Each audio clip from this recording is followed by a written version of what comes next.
Okay, welcome to Module 9 of the Price Setter course, where we're going to be going through month-end trades.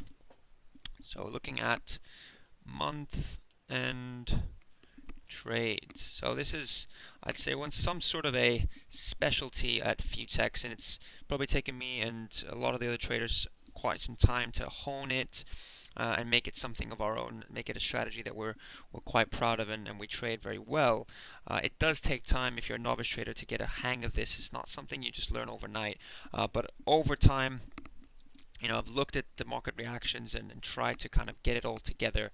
And what we're going to do in this module is I'm going to try and consolidate that knowledge so that we can speed up your learning curve and instead of it taking you, say, a year to actually try and be profitable on this overall, maybe it can take you 4 to 6 months, depending on how much you're practicing. And obviously, it does have to do a lot with order flow because, and this is why we're doing this at the later stage throughout this course.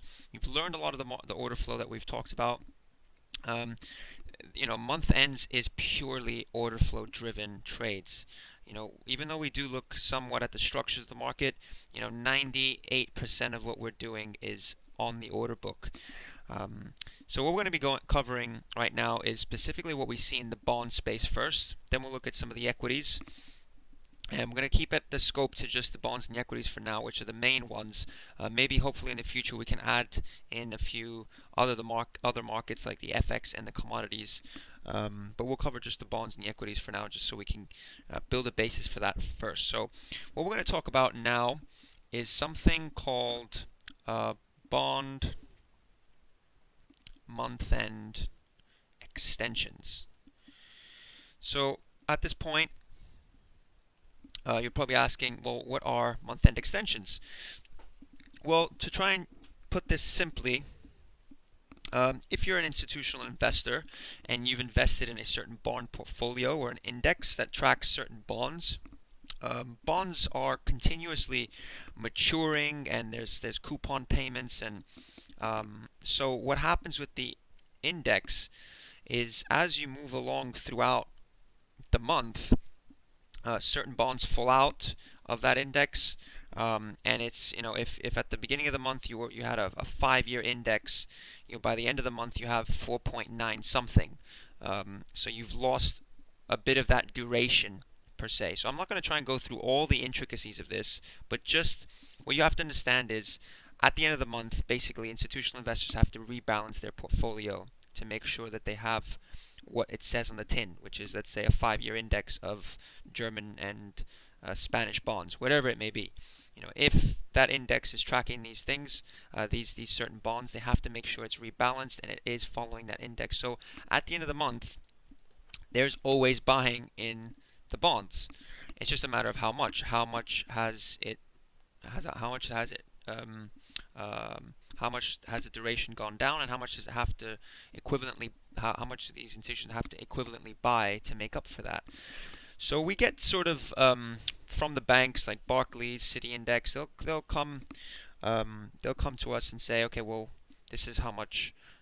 In their analysis, they'll say this is how much the bonds need to extend, and by that we can kind of get an idea of how much buying we're going to see at the end of month.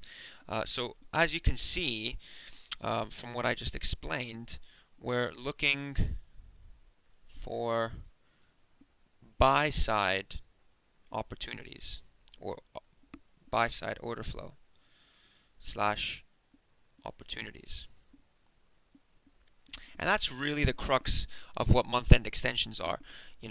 Towards the last couple of hours of trade on the last day of the month. So we're looking at, so just to make this clear, we're looking at the last day of the trading month.